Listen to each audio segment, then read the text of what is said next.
Bueno, muchísimas gracias por la invitación. Realmente es un gustazo estar acá con ustedes. Realmente son mi casa y me encanta, realmente en serio, que me hayan convocado para dar esta charla. Cuidado paliativo, fíjense ustedes que yo teniendo, digamos, un entrenamiento en terapias avanzadas en disfunción ventricular izquierda, a veces es raro que alguien hable de cuidado paliativo. Entonces, primero quiero contarles rápidamente por qué el cuidado paliativo. Porque indudablemente cuando nosotros nos enfrentamos a situaciones no tanto de fin de vida, sino de decisiones de terapias avanzadas, nunca pensamos en que algo malo nos vaya a ocurrir. ¿Sí? Generalmente cuando un paciente lo enviamos para trasplante cardíaco, lo primero que decimos es, esto le va a cambiar la vida. ¿Sí? Pero nunca le decimos cómo se la va a cambiar, nosotros nunca tenemos el desenlace. Y yo tuve en mi formación dos pacientes que me cambiaron realmente la vida, porque a pesar de que yo traté de cambiárselas, terminaron ellos cambiándome la vida a mí, porque me hicieron saber que probablemente no en todas las situaciones sabemos qué hacer y que muchas veces nos toca es ir explorando otro tipo de opciones para poder entender finalmente que la muerte no es una falla terapéutica, no, la muerte es el fin de la vida y que tenemos que verlo específicamente tal cual, fin de vida. Eso es lo que significa muerte, para tampoco nosotros sentirnos mal si en alguno de los manejos de nuestros pacientes ese llega a ser el desenlace habiendo luchado mucho o teniendo claro desde el principio lo que quiere el paciente. Pero ¿qué ha pasado? ¿Cuáles son las realidades? Y voy a poner dos realidades súper claras. ¿Y por qué específicamente en falla cardíaca? Porque la pandemia ha cambiado ciertos escenarios cardiovasculares y si ustedes miran los escenarios cardiovasculares, estamos hablando de población vulnerable, ¿cierto? Entonces, fíjense ustedes, falla cardíaca, 30 días antes de que un paciente va a morir, el 64% de los pacientes con este diagnóstico visitan a urgencias, el 60% de los pacientes han estado hospitalizados y el 19% han estado hospitalizados en cuidado intensivo. Y el 100% de esos pacientes nunca han recibido una instrucción de cuidado paliativo. Entonces es algo que nos tiene que poner alerta. Si ustedes miran los porcentajes de patología oncológica son muchísimo más bajos y el 100% de esos pacientes han tenido contacto con cuidado paliativo, o sea que algo no estamos viendo nosotros en estas patologías cardiovasculares crónicas. Pero bueno, ¿qué pasa con la pandemia? Entonces, fíjense que hemos tenido varias pandemias en la historia, ¿cierto? De pronto nosotros nos acordamos del SARS, del MERS, del ébola, uno que otro nos acordamos más también de VIH, y pues digamos que coronavirus la tenemos como una pandemia muy importante, muy similar a otras previas, porque es de la misma familia de esos virus. Pero fíjense ustedes estos números, 770 muertos en SARS, 11.300 en ébola, 850 en MERS. Fíjense ustedes que ébola nos cambió a nosotros la definición de cuidado paliativo y la definición de historia de las pandemias, porque ya no solamente se hablaba de una pandemia, sino que se ponía la pandemia como una crisis humanitaria. ¿Sí? Fíjense ustedes que va el humanismo siempre por delante y nunca lo vemos porque no lo vemos tampoco en el COVID y ya les voy a demostrar por qué. Estos son los casos a hoy en la mañana, son 2.656.671 casos, muertes 185.192. Fíjense ustedes que el ébola partió la historia, pero miren acá, o sea, tenemos 10 veces, 20 veces más, ¿sí? Las muertes que se tuvieron en el ébola, o sea que claramente es muy importante, ¿cierto? O sea que ya de pronto nos va llamando un poco más la atención. Yo creo que todos estos momentos de la pandemia ya ustedes los tienen súper claros, ¿cierto? Tenemos claro que es un coronavirus, un beta coronavirus, tenemos claro que tiene una similitud con un coronavirus previo que se había encontrado en los murciélagos y que creemos que ahí ha ocurrido la mutación, no sabemos todavía muy bien del intermedio, no sabemos cómo fue realmente que hubo el primer contacto en esa provincia de Hubei en China. Entonces, fíjense que hay cosas que a pesar de que hemos explorado, todavía nos falta conocimiento para poder deducir muchas cosas que pueden llegar a ocurrir, ¿cierto? Fíjense ustedes cómo ha cambiado el número. Miren, esto fue del 15 de abril y estamos hablando hoy 23 de abril. Fíjense ustedes, 70.000 muertos más. O sea, realmente es supremamente importante a nivel mundial el golpe en mortalidad de esta pandemia, de este coronavirus.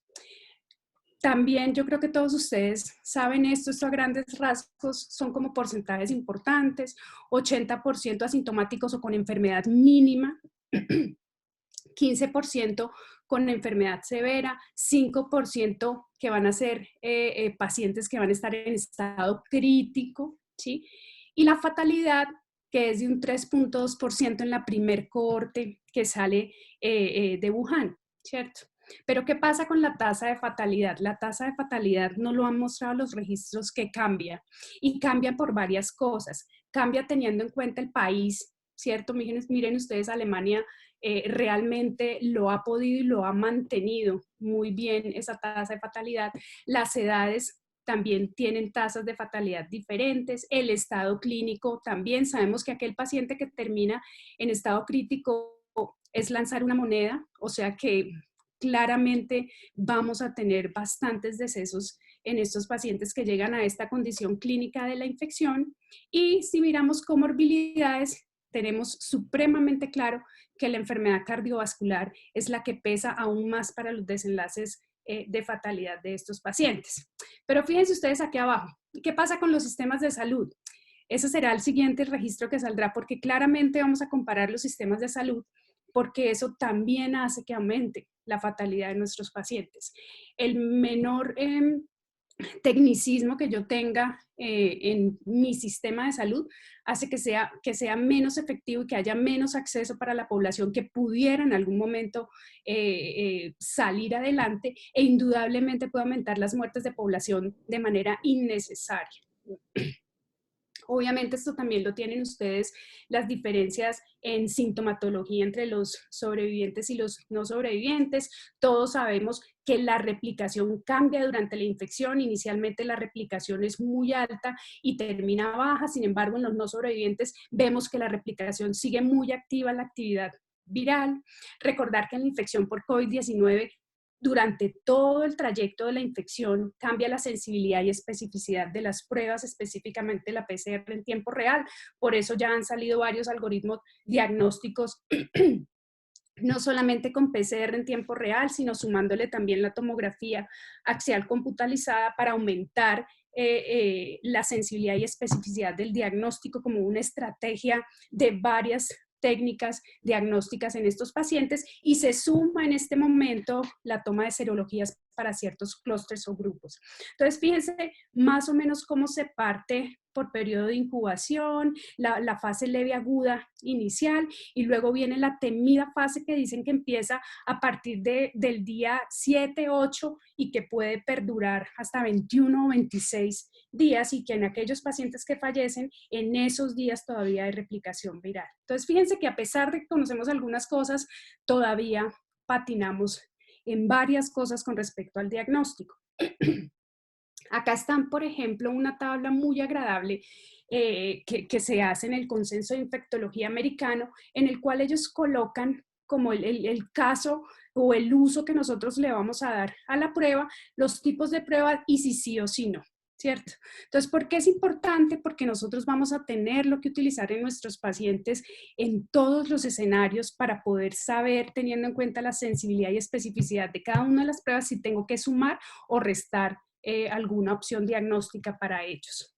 ¿Qué sabemos de las manifestaciones cardíacas? Que probablemente, como sabemos que el virus entra por unos receptores que los tenemos bien conocidos, que es el receptor de la enzima convertidora de angiotensina, entonces sabemos a qué tejidos entra, sabemos cuál es la ubicación de esos receptores, sabemos que hay un daño directo a nivel de músculo cardíaco, y sabemos también que hay un daño secundario en aquellos pacientes que cursan netamente con la patología pulmonar, pero hacen un cuadro secundario debido a esa tormenta inflamatoria de sepsis y disfunción miocárdica por sepsis. O sea que indudablemente hemos podido conocer que hay ciertos marcadores que nosotros hemos utilizado en las patologías de base y encontramos que en estos marcadores, ¿sí? Hay una diferencia entre aquel que muere o no muere. O sea, si hay mayor injuria, hay mayor muerte, si hay mayor estrés miocárdico, hay mayor mortalidad. O sea, fíjense que esta pandemia nos ha enseñado varias cosas, ¿cierto? Pero también, ¿qué nos ha enseñado y qué nos va a enseñar? Que debemos hacer grandes cosas por el gran número de fatalidad que vamos a tener, porque indudablemente lo vamos a tener. O sea, esto no va a pasar por Colombia y nosotros no nos va a ocurrir lo mismo que ha ocurrido en todos los lados. Lo que pasa es que en Colombia de pronto se ha perdido la sensibilidad por el otro, porque claramente los hemos visto morir y claramente los hemos visto morir sin cuidado paliativo. Entonces, este es el momento para cambiar el cuidado paliativo. O sea, tenemos que saber todos que no solamente se necesita una crisis o una emergencia humanitaria como lo fue el ébola, sino que se necesita cambiar la conciencia de la gente, ¿sí? Ante la muerte, verla como es, ¿cierto? Pero no verla solo al final. Fíjense ustedes que mucho se ha escrito de cómo realizar el triage en eventos previos, ¿sí? En emergencias sanitarias previas, incluso en esta. Entonces ya tenemos súper claro qué pacientes van a ingresar a cuidado intensivo, ya tenemos súper claro los parámetros en los cuales yo ya debo optar por una estrategia de ventilación mecánica, tenemos súper claro que tenemos que ir un poco más rápido a la ventilación mecánica, que si yo voy a ir a un ECMO venovenoso tengo que agotar todos los recursos iniciales antes de llegar a esa estrategia. Todo eso ya lo sabemos en mayor o menor proporción, pero muy poco sabemos, ¿sí? De en qué poder mejorar en aquellos en los cuales no se van a realizar estrategias invasivas. Si yo en este momento les preguntara, bueno, aquel paciente que ustedes consideraron que no va para la UCI, déjeme ver cómo le van a formular ustedes toda la medicación para todo lo que le va a ocurrir día a día. Y yo les aseguro que no lo sabemos y que en este momento en nuestras instituciones ese no ha sido lo más importante. Lo más importante ha sido traer la PCR para saber cuál tiene el COVID. Y créanmelo, no me estoy equivocando, es así porque lo he vivido. Entonces, fíjense que esto nos tiene que hacer pensar en que, claro, yo tengo que tratar de optimizar mis recursos, pero tengo que tener humanidad para tratar a todos los pacientes que lleguen con COVID-19. E indudablemente mi población vulnerable yo ya tengo que tenerla súper conocida porque mi población vulnerable per se, sin COVID, ya tiene una mortalidad muy alta. Y probablemente yo ya he debido explorar con ellos voluntades anticipadas, ya he debido revalorar esas voluntades anticipadas de esos pacientes si llegaran a infectarse con COVID-19 y empezar a hacer todo el manejo de lo que incluye un triage de cuidado paliativo en la pandemia. Porque no queremos tener esa tragedia que es ver morir, ver morir, ver morir y no ayudar al buen morir. Entonces eso sí tiene que quedar muy claro. Entonces fíjense ustedes que lo que hace esta pandemia es que nos deja súper claro, ¿sí? Que el cuidado paliativo no es un lujo. Eso no es un lujo. O sea, si usted tiene X o Y circunstancia en su seguridad social, entonces puede tener acceso a ciertas herramientas. No, es un derecho realmente humano de poder adquirir, ¿sí? Y de tener a su lado gente que esté sensibilizada, ¿sí? Con el buen morir y con el fin de vida de todos los pacientes, porque indudablemente nos vamos a enfrentar a eso, ¿cierto? Entonces, fíjense que, ¿por qué el cuidado paliativo? ¿Cuáles son las necesidades habituales? Las que ustedes ven ahí, pero lo más importante en este momento de pandemia, ¿sí? Es anticipar, ¿sí? O sea, yo me tengo que anticipar a lo que va a ocurrir. O sea, nosotros en la clínica de falla cardíaca, con nuestros pacientes que ya se han determinado que son de paliación cardiovascular, se ha hablado, se les ha comentado, se les ha hecho como estrategias de decirles qué es el COVID-19 y qué les pudiera llegar a ocurrir y ellos qué quisieran, ¿sí? Hemos traído también a sus cuidadores y lo hemos hecho de manera virtual porque esto es supremamente importante. ¿Sí? A veces lo dejamos de lado y es supremamente importante para esos pacientes. ¿Cuáles vienen siendo los dominios de paliación solo en falla cardíaca? Si yo solamente estuviera hablando de falla cardíaca. Entonces son 4 dominios, pero estos dominios no cambian a través de pandemias o de infecciones. Yo siempre tengo que tener estos dominios en falla cardíaca. Manejo de síntomas, coordinar el cuidado de mi paciente, cómo voy a hacer para coordinarlo, dónde va a estar mi paciente, lo ingreso, no lo ingreso, su asegurador tiene cómo hospitalizarlo en casa de una manera segura, comunicar con él y con su familia qué es lo que está ocurriendo, qué va a ocurrir, qué vamos a hacer y cómo vamos a hacer para que ese paciente nunca esté solo, ¿sí? Y hacer soporte psicosocial, porque muchas veces nos encargamos solamente de este dominio y dejamos aparte también otro dominio que es muy importante para esos pacientes. Entonces, fíjense ustedes que independientemente de COVID o no COVID, eso es lo que nosotros tenemos que hacer. Esos 4 dominios los tenemos que aplicar siempre en nuestros pacientes.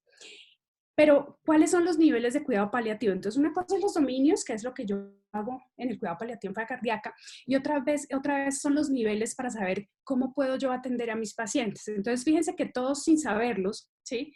Estamos con el nivel de cuidado paliativo primario. O sea, todos tenemos las habilidades básicas y las competencias necesarias, ¿sí? Para tratar esos pacientes. Los internistas, los familiaristas, el médico general, el cardiólogo clínico en el caso de los pacientes de falla cardíaca, ¿cierto?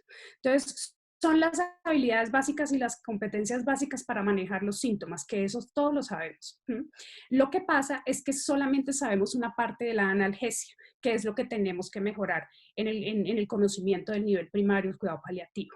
Si vemos, sigue después el nivel secundario de cuidado paliativo, en el cual están, por ejemplo, los especialistas y las organizaciones encargadas de cuidado paliativo. Entonces, son aquellos grupos interdisciplinarios institucionales en los cuales se maneja el dolor y muchas cosas adicionales al dolor, porque la gente ha relacionado cuidado paliativo con manejo del dolor por paciente oncológico, pero cuidado paliativo dista mucho solamente de ser manejo del dolor, ¿sí? Hay manejo de espiritualidad, hay manejo psicológico, o sea, hay muchas cosas que envuelve el cuidado paliativo.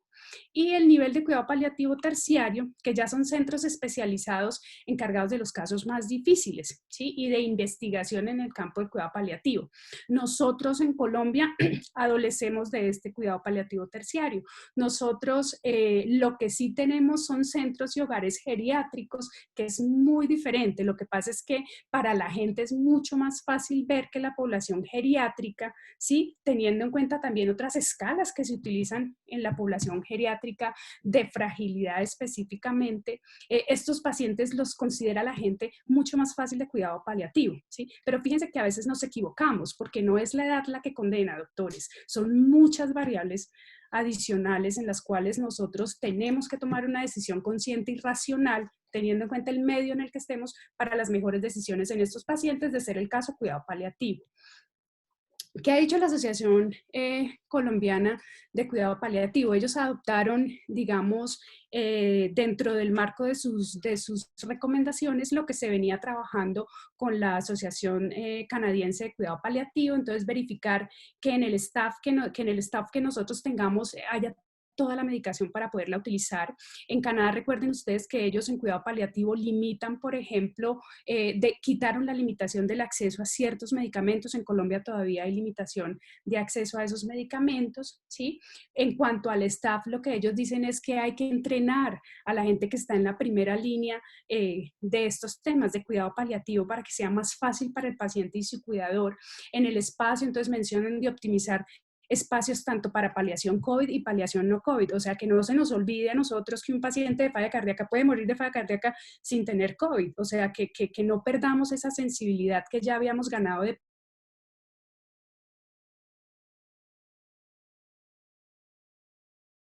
Entonces, tratar de proteger a los nuestros, a la gente que está en la línea de frente, pero hacerles saber que hay otras estrategias para poder ayudar a los pacientes también de cuidado paliativo, ¿cierto?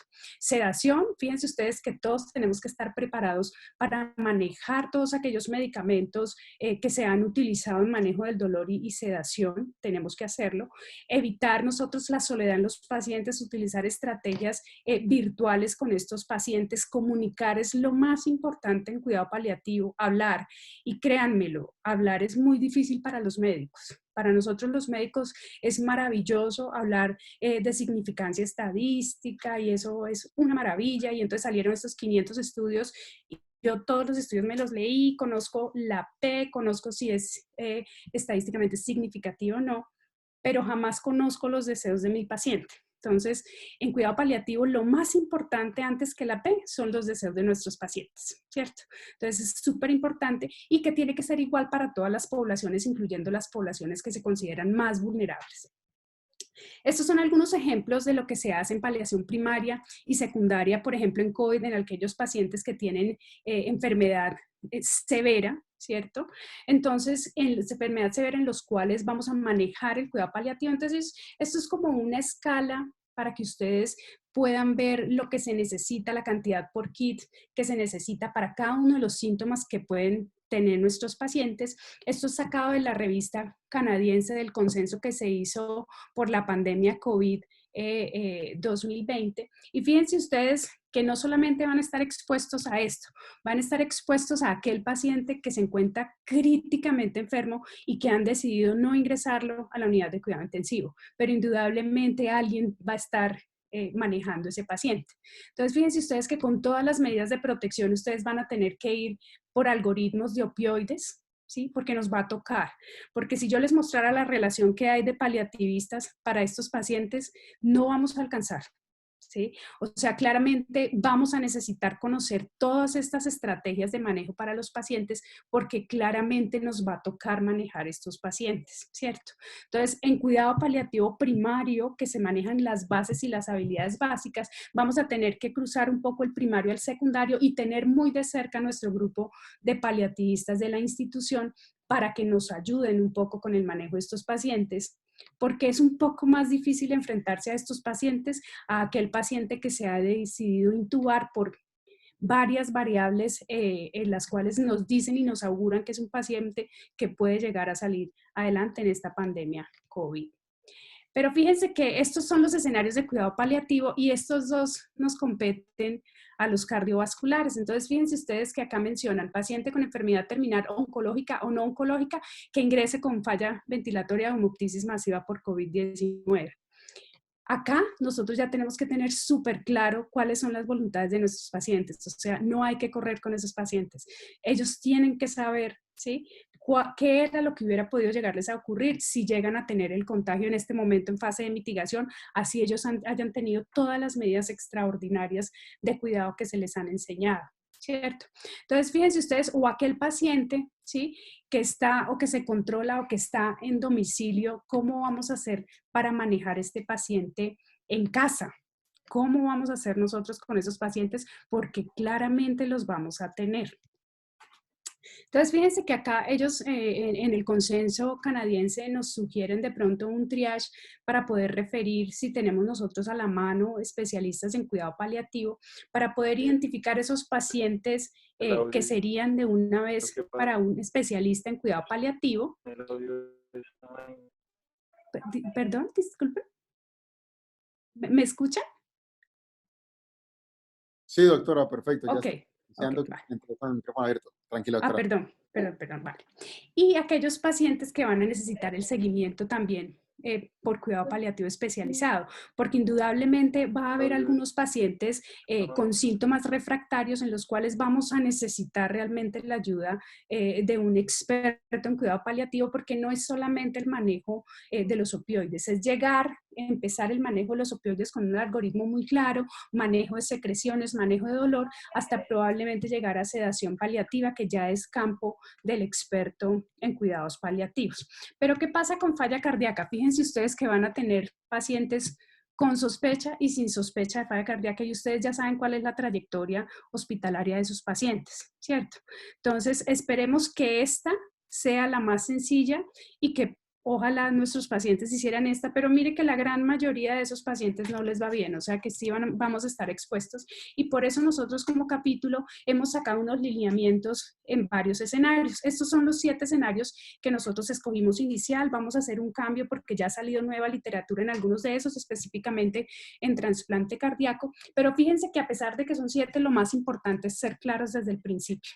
O sea, tener súper claro con el paciente la infección, la tasa de fatalidad en ese grupo y cuáles son las voluntades de mi paciente.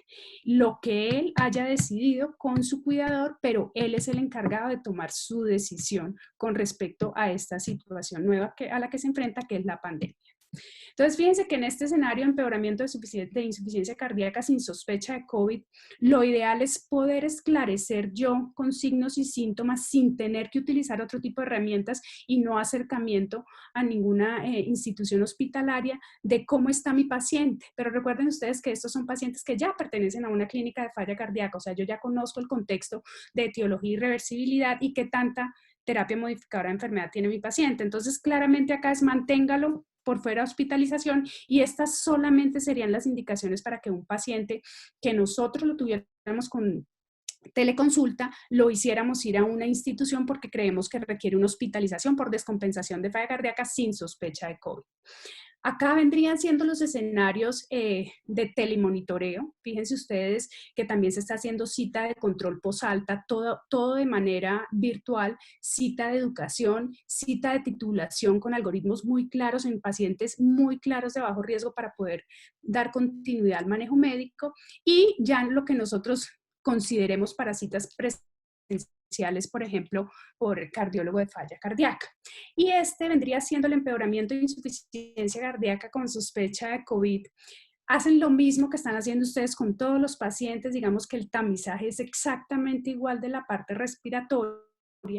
Obviamente los paraclínicos nos van a ayudar en mayor o menor proporción por algunos cambios que ustedes han visto, y acá esta tabla nos muestra la comparación, ¿sí?, entre COVID y falla cardíaca, porque sabemos que el signo que más sensibilidad pudiera tener, que es la disnea, ortopnea o disnea paroxística nocturna, que no pasa de un 66, de un 58 a 66%, también lo tienen los pacientes COVID. Entonces vamos a tener que utilizar varias cosas adicionales para poder diagnosticarlos en estos pacientes, utilizando lo que yo les mencionaba de sumar pruebas terapéuticas, ¿sí? Ya llegaron acá a Bogotá los test serológicos, entonces ya se están haciendo test serológicos también para sumarlo en algunos pacientes y en escenarios muy específicos, pacientes avanzados, trasplante, en lista de espera como electivos, son escenarios como muy específicos para uso de ciertas estrategias diagnósticas. Pacientes trasplantados, miren, ¿qué sabemos nosotros de los trasplantados? ¿Tienen mayor riesgo, menos riesgo? No, tienen el mismo riesgo de los pacientes de tener contagio y de estar infectados.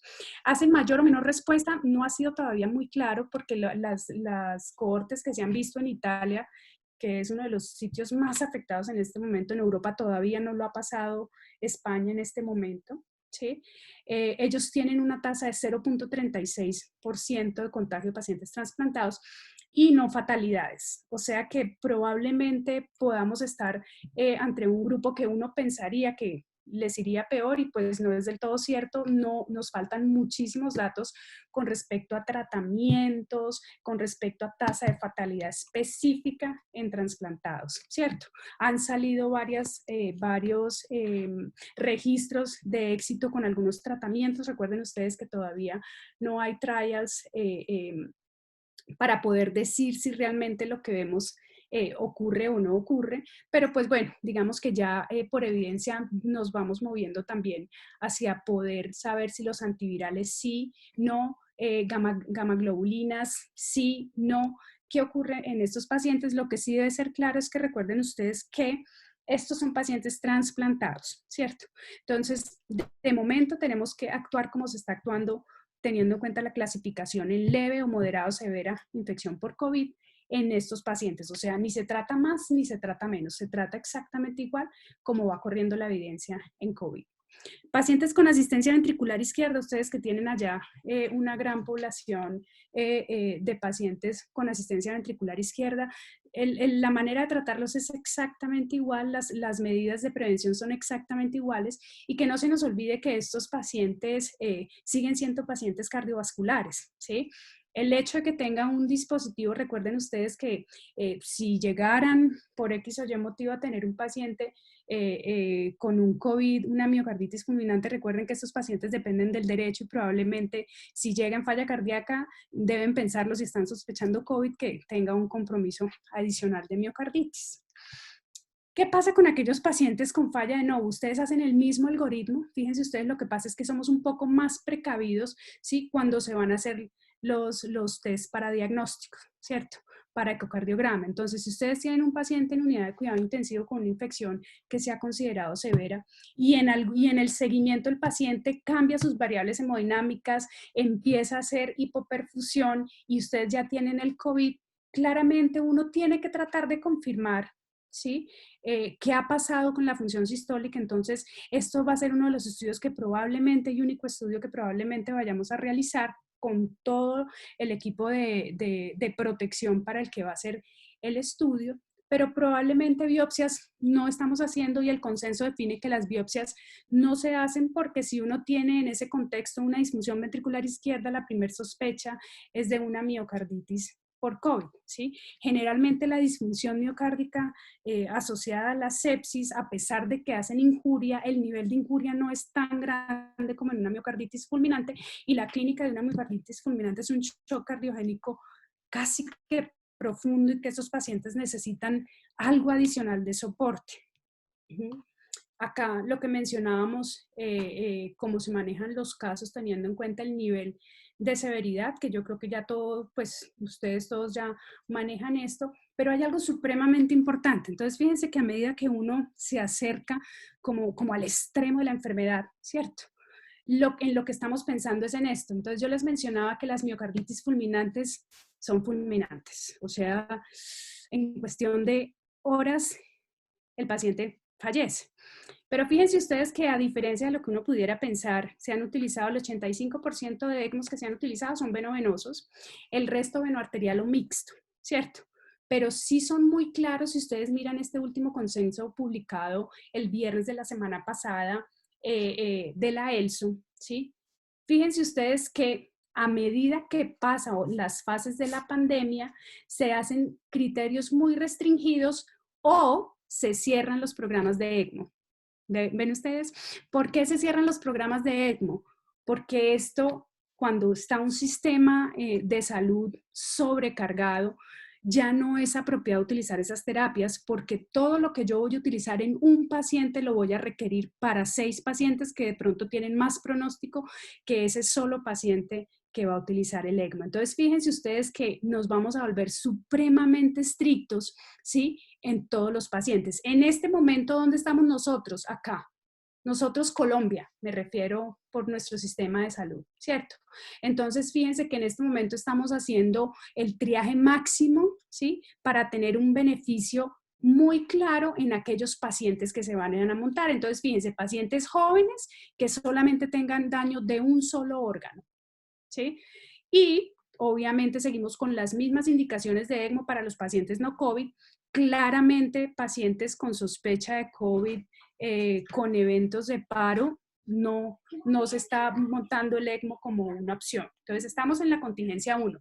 Miren hasta dónde nos toca llegar. O sea, vamos a pasar por la contingencia 2 y vamos a llegar a cuando hay una crisis, ¿sí? De ese sistema de salud. O sea, claramente vamos a llegar cuando no tenemos ECMO disponible para nuestro paciente. Entonces, fíjense ustedes que definitivamente el cuidado paliativo no es un lujo, ¿no? Puede ser que en este momento de la pandemia el cuidado paliativo sea un lujo y uno pueda todavía mirarlo así, pero créanmelo, es una necesidad y es humanitario tener cuidado paliativo, porque nos vamos a enfrentar a diferentes pacientes de diferentes grupos etarios en los cuales nos va a tocar tomar decisiones muy difíciles. Ellos también establecen, que hay algunos algoritmos para los cuales pudiéramos llevar en este momento de contingencia a favor nuestros pacientes de ECMO venovenoso, pero fíjense que también ponen aquellos pacientes que tienen una contraindicación de ECMO para terapias apropiadas que se hagan concurrentes. O sea, tenemos que estar preparados para lo que viene. Y acá vienen las contraindicaciones relativas y las absolutas, porque fíjense ustedes que en este momento, para nuestros pacientes cardiovasculares avanzados, estamos mirando los mismos criterios de escogencia, teniendo en cuenta algunos pronósticos, tanto clínicos como paraclínicos, pero cuando estemos más en contingencia, muy probablemente tampoco tengamos esa opción. Lo mismo que hicimos también en trasplante con todas las mediciones que se hicieron para poder seguir con nuestro programa de trasplante abierto. Bueno, y para llegar, digamos, a final y poder tener nosotros como puntos claves, ¿cuáles son los mensajes que yo quiero que realmente les quede? Miren, hablar previamente y no correr es la clave. O sea, lo ideal es no correr con estos pacientes. O sea, es mejor explicarles absolutamente todo desde el principio. Sabemos que nuestros pacientes cardiovasculares son una población vulnerable. Tiene que ser súper claro las voluntades anticipadas de cada uno de estos pacientes, ¿sí? nunca separación. ¿A qué me refiero? Estos pacientes sabemos que los vamos a aislar, sabemos que vamos a tener momentos muy difíciles cuando se acerca fin de vida, pero tenemos que tener algunas estrategias virtuales para poder ir más allá de eso y entrenar a los médicos que van a estar en el frente para decirles que esas estrategias también las pueden utilizar ellos. Ser muy claros con el paso a paso, porque nos va a ocurrir, no, nos va a ocurrir, o sea, esto no lo podemos evitar, esto nos va a ocurrir a todos, ¿sí? Y tener en nuestro centro unas directrices muy claras institucionales con un lema muy claro en paliación. Miren, nadie solo y nadie en miseria por síntomas no manejados. Yo, pues, muchísimas gracias por este espacio que me dieron. Acá encuentran mi correo por si quieren tener de pronto acceso a la presentación o otras cosas. Yo creo que la van a grabar y muchísimas gracias por su atención. Doctora, muchísimas gracias a usted. Excelente charla. Pues no hacemos la reflexión. Acá en Foscal efectivamente tenemos los protocolos, las rutas, tenemos toda la logística, tenemos la primera, segunda y tercera línea de atención, pero efectivamente, a pesar de tener un grupo de cuidado paliativo, no tenemos el protocolo de paliación. Y usted nos acaba de acercar en cuenta en eso. Ya precisamente lo comentaba en el comité para empezar a trabajarlo. Entonces es importantísimo. Y doctora, nos hacen acá una pregunta. Nos preguntan que en los pacientes con trasplante cardíaco con COVID severo, ¿cómo se debe manejar la inmunosupresión? Bueno, digamos que en el trasplante cardíaco con COVID severo, como haríamos con cualquier otra infección, nosotros casi que se retira la terapia inmunosupresora, porque en ese momento, evidentemente, lo que lo va a llevar al deceso no es tanto rechazo directo del injerto, sino la patología infecciosa. Entonces, en ese momento nosotros retiramos la terapia inmunosupresora y vamos cuidando el injerto a lo que podemos cuidar el injerto, pero por eso es súper claro, incluso en estos programas de trasplante, uno tener súper claro con el paciente, bueno, ¿qué pasa si presentamos este evento, llegas a un evento de que tienes una infección muy severa, que ustedes saben que la principal manifestación es pulmonar, y tenemos que retirarte la inmunosupresión y a pesar de eso no cede la infección, ¿qué quieres que hagamos? ¿Sí? Porque alguien puede decir, bueno, lo consideraron trasplantable en algún momento, quiere decir que el paciente tenía unas características que le permitirían un pronóstico ideal, pero acuérdense que estamos con ese paciente de trasplante con otros marcadores por infección que tenemos que verificar también para pronóstico. Gracias, doctora. Doctora, leyendo un poco de esos cuidados paliativos con la Sociedad Española, veíamos que ellos recomendaban que se garantizara la presencia al menos de un familiar, uno o dos familiares, en la atención y en la paliación ya al final de la vida en los pacientes. ¿Qué opina usted de eso cuando acá estamos restringiendo eso y con el protocolo pues que sale el ministerio del manejo de cadáveres y todo eso, estamos restringiendo totalmente toda esa parte? Miren, aquí sí toca que todas las instituciones tengan claro cuál va a ser su directriz. Nosotros por la Asociación Colombiana de Cuidado Paliativo, fíjense ustedes que ellos son muy claros en que la idea no es, o sea, no es que el paciente esté solo, pero sí no permitir tanto acceso de otro paciente que se pueda llegar a contaminar, porque pasaría a ser un problema ético, un problema legal adicional en el medio en el que estamos. Entonces, lo que ellos mencionan es que tener muy claro el paso a paso con el paciente y tener muchas estrategias virtuales para acompañamiento permanente. ¿Sí? Entonces, eso quiere decir que probablemente dentro del grupo que se haga para esos sitios que se van a colocar de cuidado paliativo para pacientes COVID, ¿sí? Se tenga una persona encargada solamente de de esas estrategias virtuales para ir de paciente en paciente haciendo varios acompañamientos durante el día, porque uno pudiera por directriz hacerlo, nosotros por la Asociación Colombiana de Cuidado Paliativo no está esa recomendación, pero sí sería un poco complicado también que de ahí nosotros generáramos más foco de contaminación. De acuerdo, de acuerdo. A los demás presentes, ¿alguna otra pregunta para la doctora María Juliana?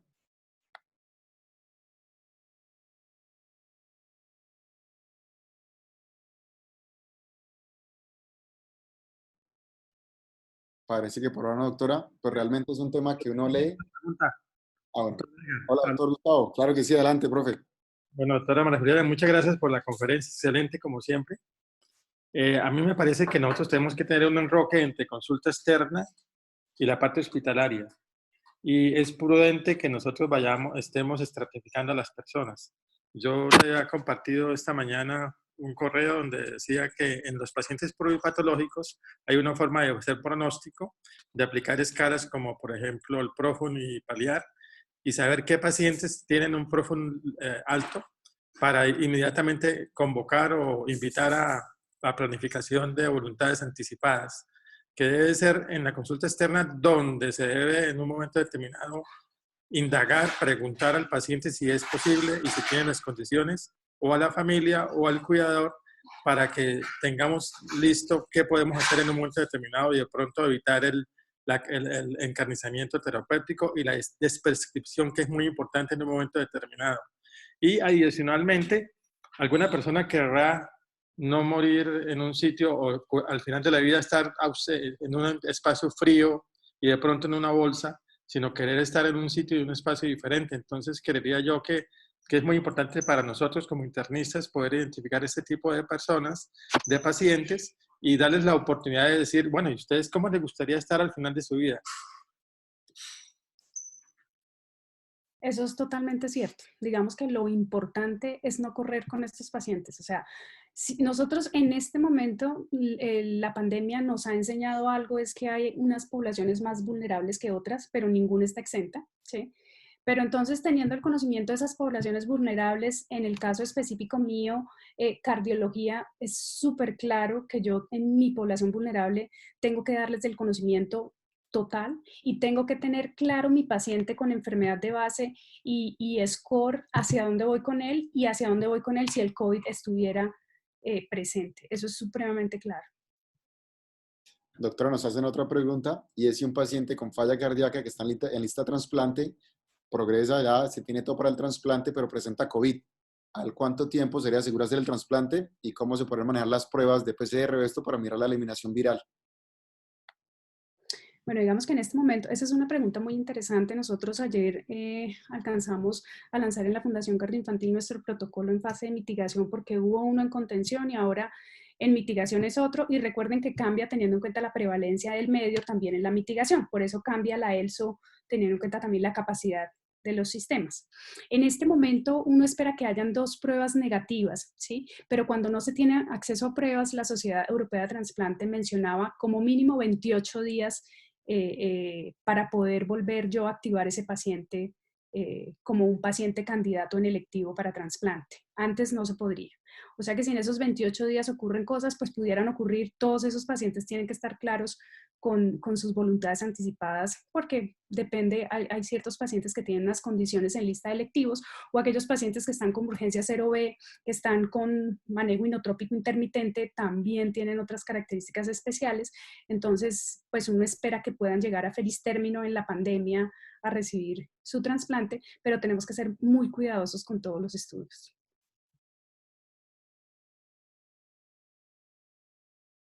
Yo te contesto, Isabel, esa pregunta súper chévere también, a todos. A todos les estamos haciendo, en este momento en fase de mitigación, a todos les estamos haciendo la prueba.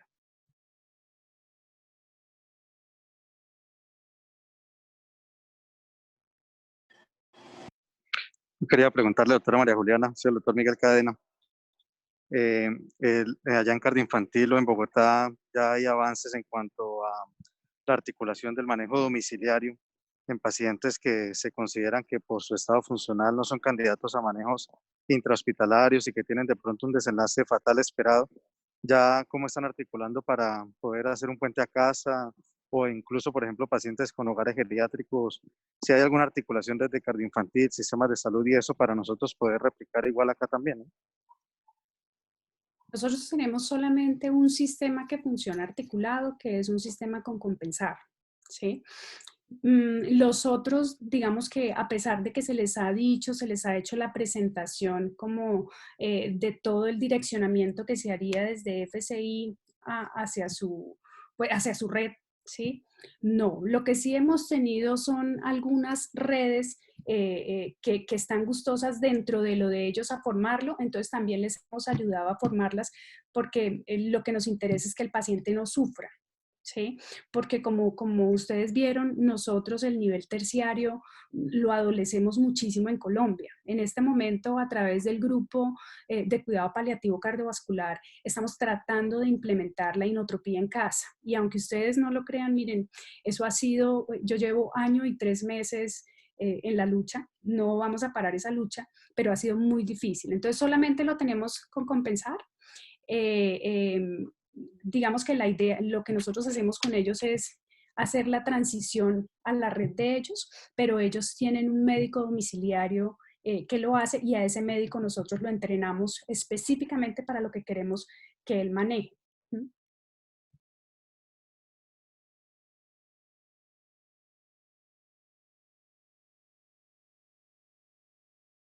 ¿Algún otro integrante con alguna otra duda, comentario o pregunta?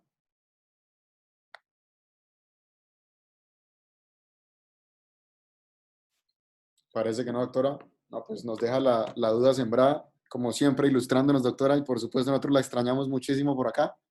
Muchísimas gracias por todo y ya mismo nos ponemos a trabajar en la ruta de atención paliativa que no la tenemos estructurada. Muchísimas Tan gracias, doctora. bellos, muchísimas gracias por la invitación. La verdad es súper agradable verlos a todos. O sea, es súper agradable, créanmelo.